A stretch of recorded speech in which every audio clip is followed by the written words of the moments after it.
Hi viewers, this is Frank Costantino. Welcome to my studio in my office space here at 13 Pauline Street in Winthrop. I've been at this address for almost 25 years now, and I've been working in Winthrop for most of my professional life since I started my own business back in 1972. My business comes from my training in architecture, which I studied in my college university years, and also developed this particular specialization skill during the course of my faculty training and my continued education here at the Boston Architectural College, and decided to put my artistic skills to work in generating perspectives and drawings and paintings for architects and architectural client firms, initially in the Boston area, but then eventually all around the country. Some of the work that I've produced are of notable Boston projects. For example, the Copley Place project, which was done for the client. It was actually an investment firm from Aetna Insurance Company, and they were the party responsible for most of the development that took place in Copley Square. The image that is one of my featured images was a watercolor that was done for Aetna Insurance Company, and they provided a helicopter for me to be able to ride around the site and take pictures of from the Prudential Center all the way up to the John Hancock Tower and circling around in between to get various shots of the project, which was under construction at the time. So that was a very unique experience, and something that has really happened only once in my career. Some of the firms that I've had the privilege to work for are in the Boston area and also in Cambridge. You see some examples, for instance, with this aquarium image, which is in Osaka, Japan, was one of my longtime clients in the Cambridge area, Cambridge 7 and Associates. And this painting was generated pretty much out of a gesticulation of ideas with very little drawings and very little information. Part of the work that I do as an illustrator and with my design and architectural background is to be able to work with these firms, to be able to collaborate with them and understand the intent of how they want to envision their particular design. So in this case, the architect did not have any drawings to speak of, whether they were sketches or schematic or early stage design drawings, but they were something that was really part of a discussion that emerged in the generation of this drawing. So it was a novel idea. These were the architects that initially did the New England Aquarium, and this project is again moving the technologies, the innovations in aquarium design to a underground ramps and walkways that would bring the visitors down into below the water level and down into the environment of the marine life that you see pictured here. So in the case of this particular drawing, the idea was to show light streaming in, coming down from above, and this kind of gesturing and excitement conveyed by the principal architect was really what drove sketches that then generated into a view as you see here, also including Japanese children. I happen to have gone to Japan a number of times and had a sense of how they dressed and their gestures and what have you. So I also had the pleasure of working with a New York architect whose show on architecture, by the way, Robert Stern was his name, on the history of architecture in the United States. So I had the privilege of working for that particular firm in New York in generating this project, which is called 222 Berkeley Street. It may now be named differently since this was done in the late 80s. And the complexity of a drawing like this comes from learning about perspective drawing, learning about how to lay out such complicated arrangements within an urban landscape. In this case, it's on Berkeley and Boylston Street, which you can see here. This is the old Natural History Museum, which got converted to Bon Motella, then in turn got converted to Louis. Now I'm not sure what it is, but anyway, it's a significant historic building in the city of Boston. Of course, you can see the new John Hancock Tower, and then the old John Hancock Tower, and then 500 Boylston Street, which was done by another famous New York architect. So all of these buildings combined together, kind of a significant undertaking. And in fact, this high-rise building on Berkeley Street was the first high-rise of its kind by this particular architect, Robert Stern, and he knew about my work through various firms around, and my reputation around the country, so he hired me to do this illustration, which is all done in pencil drawing. The pencil technique was one era of drawing that I developed over the course of my career, and this is for the Johns Hopkins Hospital in Baltimore, Maryland. done in black and white pencil. A similar drawing, but done in color pencil, was this high-rise tower in Seattle, Washington, which was, again, working with a firm out on the West Coast to represent the design for this high-rise tower in a significant site along the waterfront and some of the surrounding environs looking all the way back to Mount Rainier.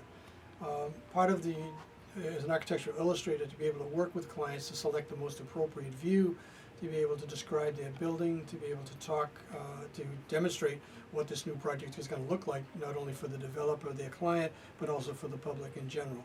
So it's really a consultancy arrangement where the design training and architectural training that I have speaks to their level of design and their input for how to be able to visualize these types of structures, ranging again from a complex like Copley Place with multiple buildings, theaters, an atrium lobby space. Neiman Marcus is in there.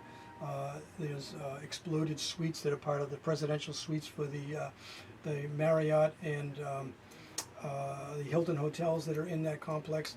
And then also showing it at night, so it could show the interior of the space as well as showing the circulation, in this particular part of Back Bay, and then also seeing the Charles River up in the right-hand corner. Some of my designs, some of the design drawings that I do for clients never get built.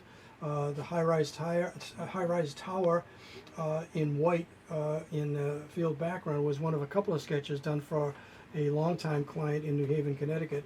And this was in South America, in Buenos Aires, and it was a project that never got built. So the collaborations that I have sometimes come to realization in having projects be constructed. In some cases, they're really just an idea, but they never have any traction and never have a chance to really go into final realization. For example, by contrast, this piece will now be on exhibit, but virtually because of the pandemic, in a exhibition for the American Society of Architectural Illustrators, which I'll talk about in a minute, for our 35th annual exhibition of illustration work, which will premiere virtually in Berlin, Germany. This is a representation of the John Hancock Tower with another tower slicing through it, showing the idea of a secondary structure that would parallel Boylston Street and be a lead-in of high-rise towers leading down to the financial district as part of a master plan for Boston, the city of Boston, and the whole creation of high-rise towers, which have emerged certainly during the course of my career, because when I was a student at the Boston Architectural Center, they were building the Prudential Center at the time. So this goes back, some 50 plus years. Again, this representation is something that I'm proud to have exhibited and will be online very soon.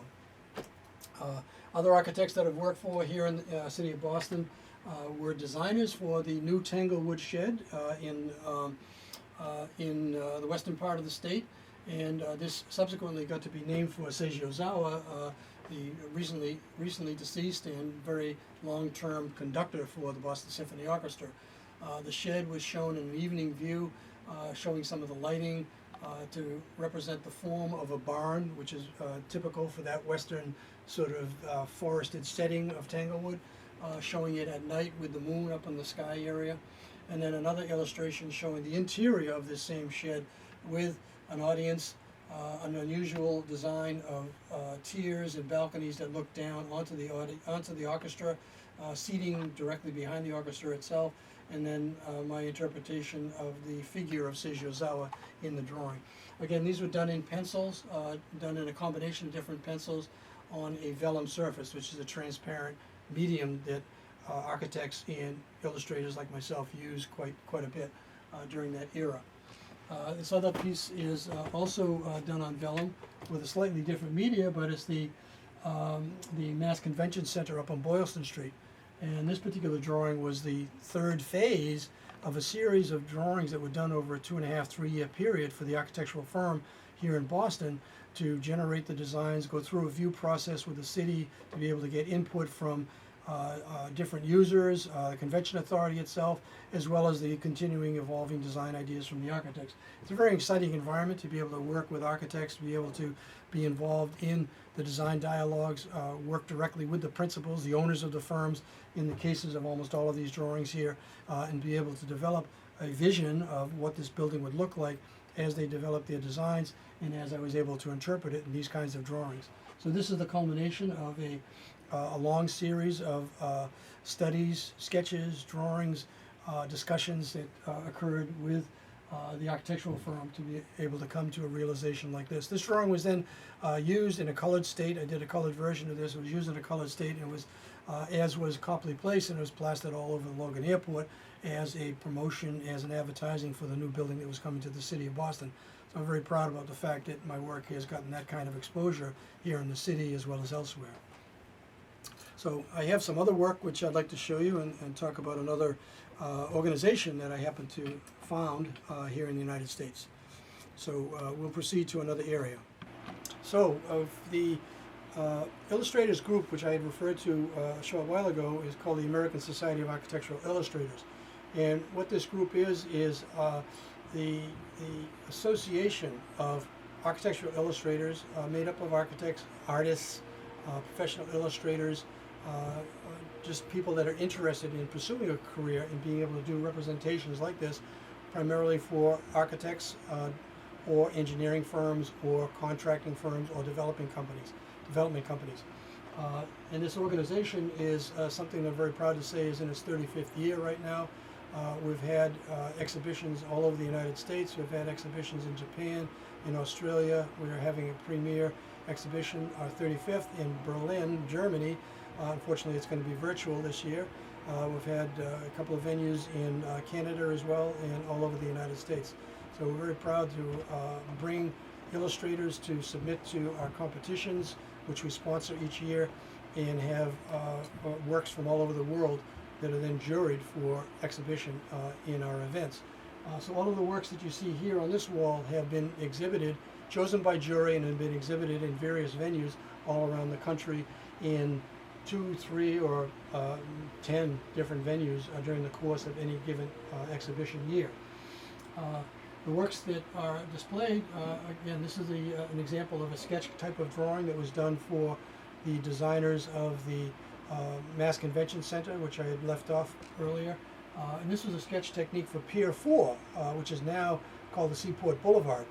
And this drawing shows a galleria at Pier 4, which is at the end of, at the time, at the end of Northern Avenue.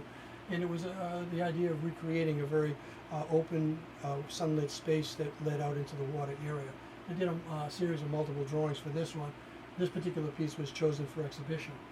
The piece on the lower right, somewhat obscured, is now built. It's the Lowe's W Hotel on Stewart Street in Boston. And the architect for this project is the same architect that did Tanglewood.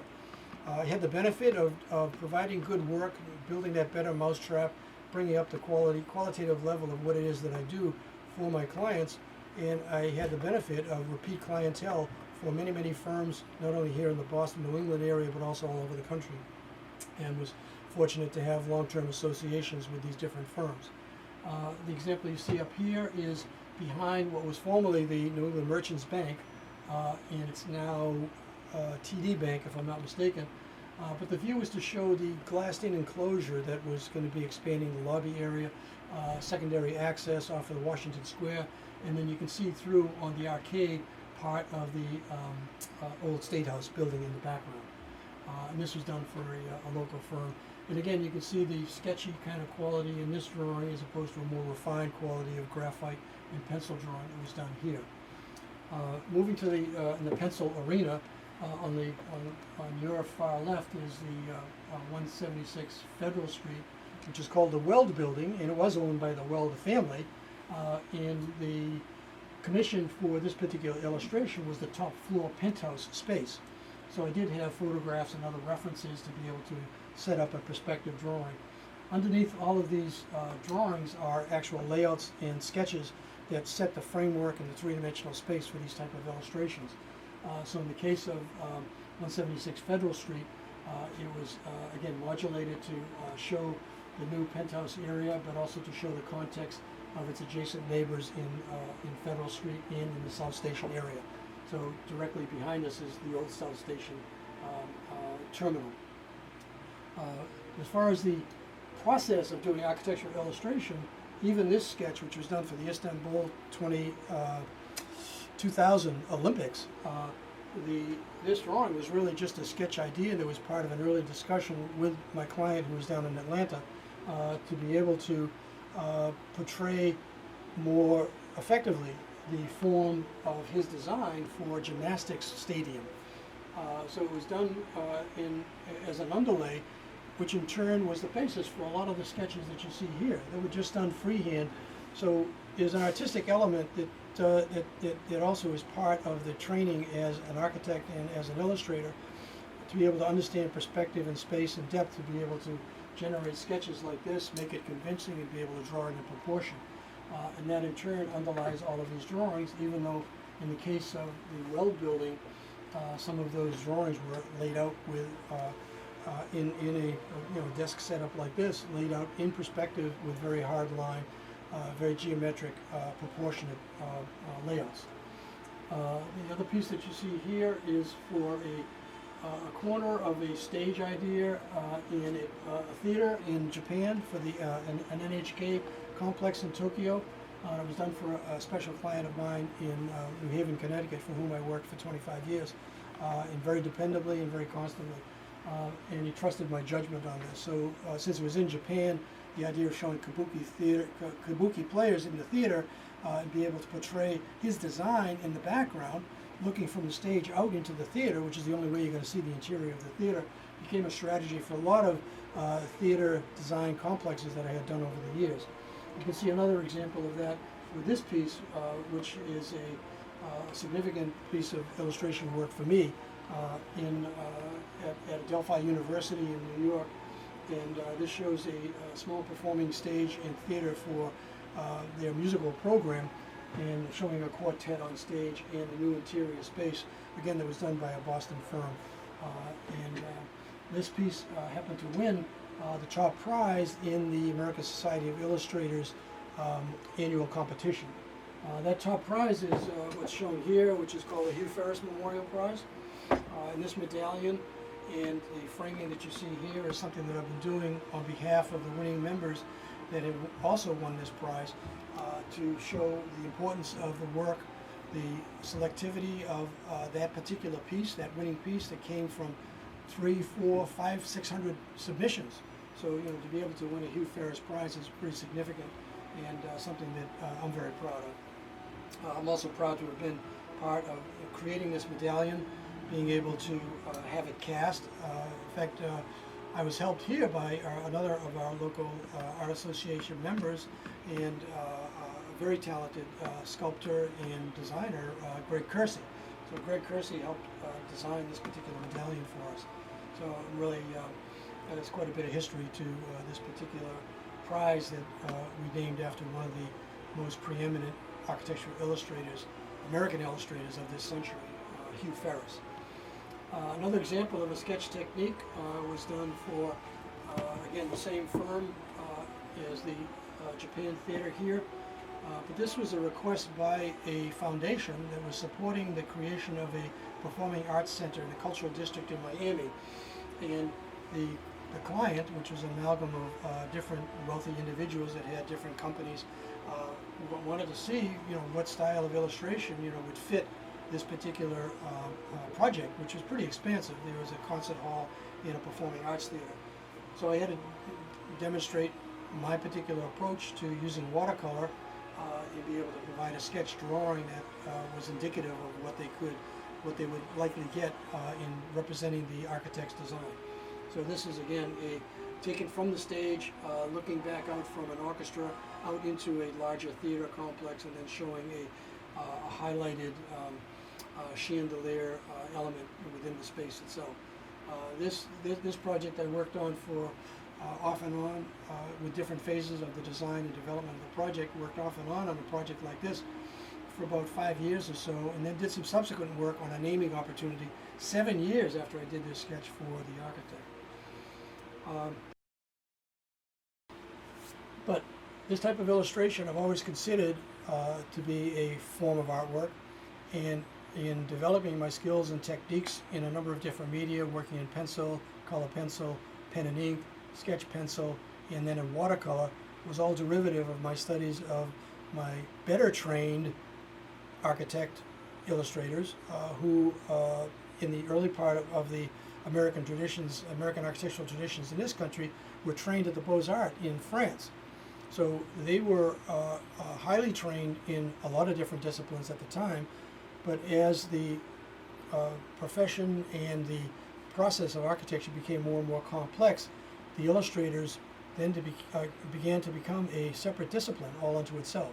So in studying both my early predecessors coming from the Beaux-Arts tradition, as well as more current illustrators from the early 50s and 60s when I was a student and beginning to learn about architecture, I became fascinated and interested in the aesthetics of architectural illustration. That in turn led to my study of fine artists as well. So that opened up a whole new world of studying watercolors, particularly like John Singer Sargent or Winslow Homer or Edward Hopper or John Marin or a number of other watercolorists whose work I studied, found out about, and began to emulate in doing my architectural illustration. And that in turn led to finding out about plein air, watercolor, and drawing, which brought me into a whole other world of artworks. And I'll explain that in another part of my studio. So I was referring to the demos that invited demos from various associations around New England, and this particular example was done as a live demo for one of the associations in the South Shore. I don't know if it was Braintree or in Dedham, but I had been growing in my garden, this wonderful blue cabbage, and I was seeing it every day from my second floor window and marveling at the reflectivity of this particular cabbage. I was also growing multicolored stock Swiss chard. So I brought these cut samples from my garden for my demo piece and set up my easel and began to sketch it out. And when I'm doing these demos, I talk about how I'm doing the composition, why I put things where they are, how I arrange the dynamics of the composition, and then also how I mix the colors and then be able to apply them on a specific type of watercolor paper. So it's really almost a condensed kind of workshop done within a couple of hours time. Usually something like this would take maybe an hour and a half for me to execute and bring this level of detail. But in order to do watercolor this way and do it successfully, one really has to understand about their own palette, their brushes, the type and surface of paper, and all of the factors that make watercolor such a complex and generally frustrating medium. But once one understands, how to work with it, it's a very gratifying material and gratifying media to work with, particularly at this scale. It's a whole different level of work, and even though this is descriptive, which generates from the kind of descriptive work that I did as an architectural illustrator, where it was all about detail, it was all about making everything very defined to show a design idea, I'm still trying to break away from that level of definition for a lot of my artworks. And even though I tend to do buildings mostly, I have done specifically, fruit and vegetables and other type of natural subjects, flowers, to be able to break away from the architectural rigidity of the architectural designs.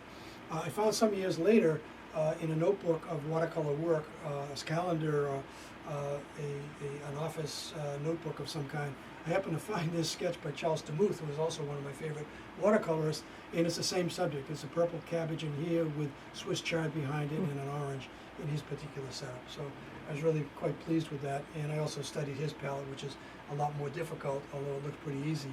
But the comparison is something that I felt deserved to be associated with the piece that I had done. So in some of the other examples of artwork, when I first started, doing fruit and shadows and reflective surfaces, with pears and onions, with peaches and plums and blueberries and limes and what have you. And these were ways for me to see how I could apply my skill and training from architectural illustration into the fine art representation. In the case of the mangoes and yellow tomatoes that the tomatoes which we had grown in our garden, was done on a black marble countertop in my kitchen, which had a mirror behind it as a backsplash.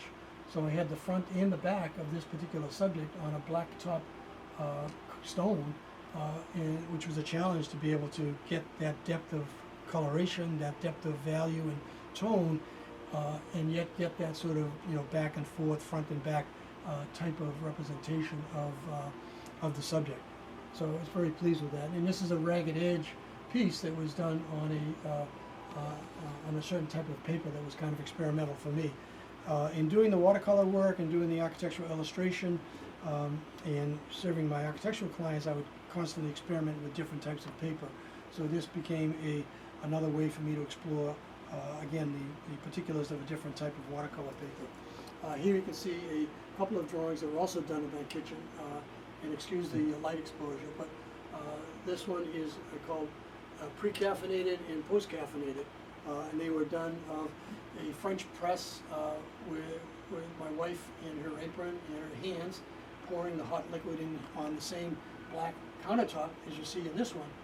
But the idea was to catch the steam, the vaporous, sort of misty, ethereal quality of steam coming out of the coffee cups and also coming out of the French press.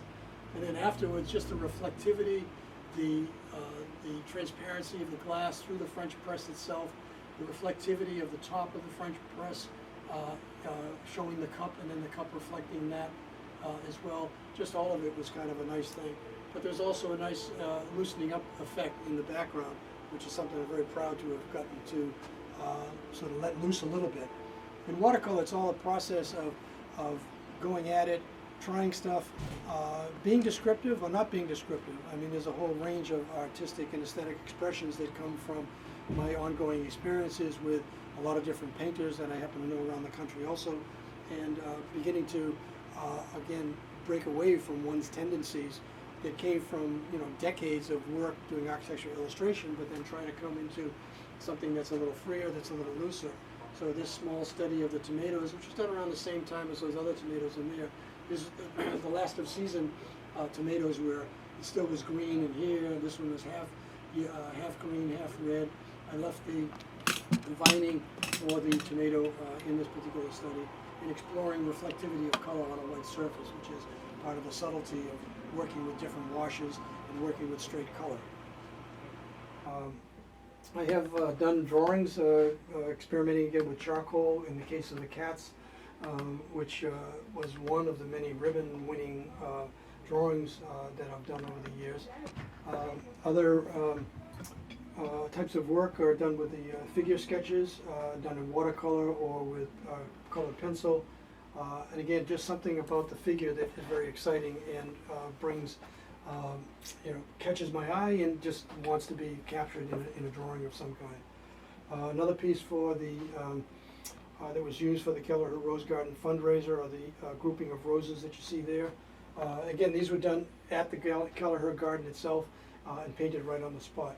The whole plein air, what's called the plein air phenomenon, which is this particular title, is a genre of painting that is done by artists who will go to a particular site and they'll paint directly on site from a live subject.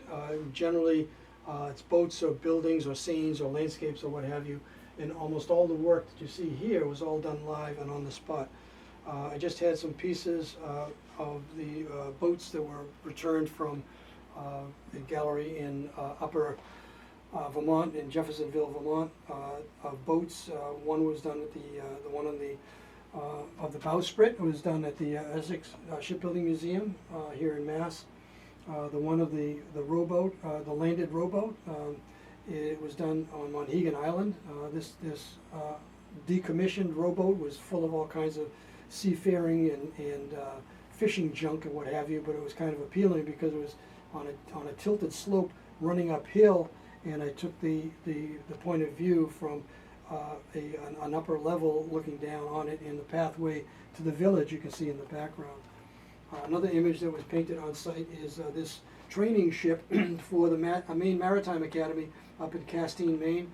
Castine, Maine, among many, many others around the country, sponsors what's called a plein air event, where they invite painters either by juried selection or by acceptance into their event to be able to paint scenes in their particular town. So this was the training ship for the Maine Maritime Academy. The other painting that was also in Vermont was a site, a private estate in St. Michael's in Maryland, where they had their own dock. They had beautiful properties They had a stable, they had this canvas-topped little raft to, cruise around Chesapeake Bay, and this was a painting that was done right on the spot. Other works that, again, were sort of a challenge for me as a watercolorist, as an architectural illustrator, was to be able to loosen up, to be able to paint things, to be suggestive about it. This is a painting of a small shuttercraft that was in Pulpus Bay in Nantucket, where they would take the young sailors of community boating out to the sailing craft. And this happened to be my son's little raft that he had taken down to Nantucket for our vacation. This is another example of another painting trip up in Monhegan, where I sort of set up because I was sort of excited by the view of the overturned boat and the upturned boat and the angle of the motor and the view back to, some of the elevated areas of Monhegan Island. So halfway through the painting, trying to finish it off, the owner of the property comes in and says, "What are you doing setting up here? This is all you artists come to Monhegan Island think you can set up any way that you want." So he said, "Oh, I'm sorry, sir. I had no idea. I thought this was public space," and I had to sort of excuse myself. But he was gracious enough to allow me to finish off the painting. So this has, every painting here has a story behind it, which is adds to the engagement that the artist had. By way of a closure for this visit from WCAT to my studio, I just wanted to mention or at least give homage to my ultimate hero in watercolor, and that being John Singer Sargent. John Singer Sargent's work is just outstanding, continually inspirational, and what I've done in a couple of instances is replicate his work. The piece that you see here is actually the reverse of a boat scene that he had painted in Italy. The original image was reversed, but the coloration I had adjusted to some degree on the coloration of the boat itself, but the technique of painting, the freshness in the application of the color, the confidence in being able to do this kind of work, devise a composition to such strength, is just remarkable. And Sargent just did it like rolling off a chair. It's just incredible. For those interested in those viewers interested in the arts, and had the opportunity to see John Singer Sargent's show at the Museum of Fine Arts a number of years ago, the watercolor work, probably about 3 years ago. It's just extraordinary assemblage of his watercolor paintings. And again, he remains my constant inspiration for the work. And this is one of the ways that I learned from Sargent, seeing that he's not doing seminars anymore. But anyway, thank you for this visit. I hope that you learned something from it, enjoy the work, and continue with your own work. That's important.